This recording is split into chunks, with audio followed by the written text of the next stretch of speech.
Mario Dumont, le seul atlas dont vous avez besoin. Ça avait été un peu compliqué l'été passé dans certains secteurs de Montréal avec des itinérants, des personnes avec des problèmes de santé mentale. Il y avait eu des personnes carrément, des gens sur des terrasses qui se faisaient importuner, limite agressés dans certains cas, pas des grosses agressions physiques, mais en tout cas certainement dérangés, qui fait que ta présence sur la terrasse est moins agréable.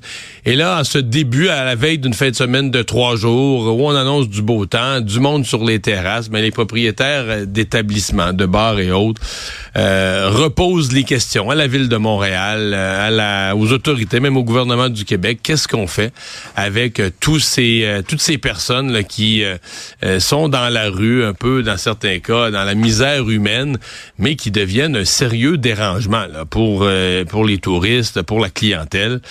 Michel Dorion, copropriétaire du bar Le Cocktail, est avec nous. Bonjour. Bonjour. Ouais, et c'est une cohabitation dans certains secteurs de la ville qui est pas simple, hein? Non, c'est certain que c'est pas simple.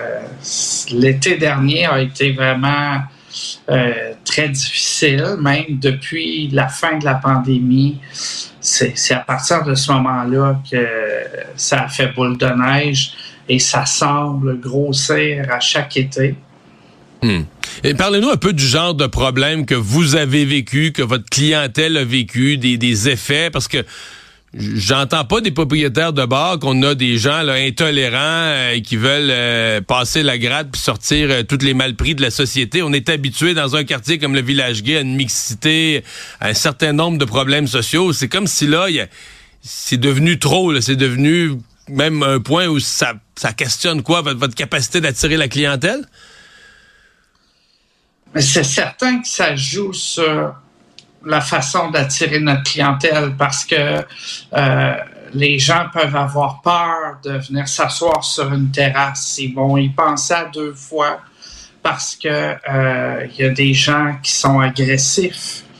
Et je crois que le problème principal, c'est la drogue.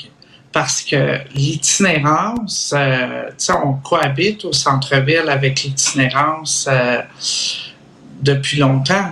Moi, j'ai un monsieur que je connais qui vend l'itinéraire au métro Papineau depuis...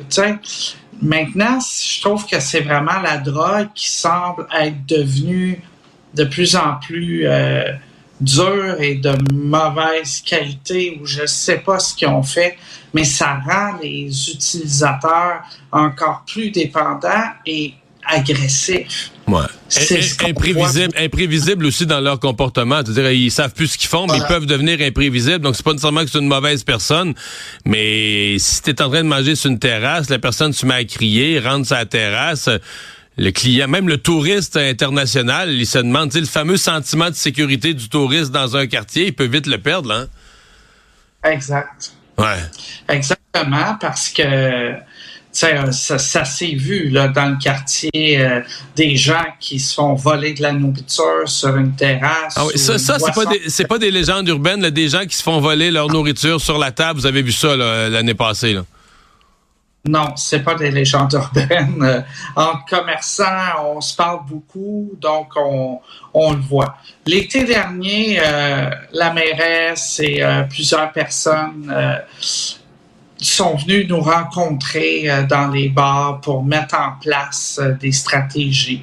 Cet été, moi, j'essaie de rester positif. Je sais que l'année dernière, il y a des leçons qui ont été tirées de ce qui s'est passé.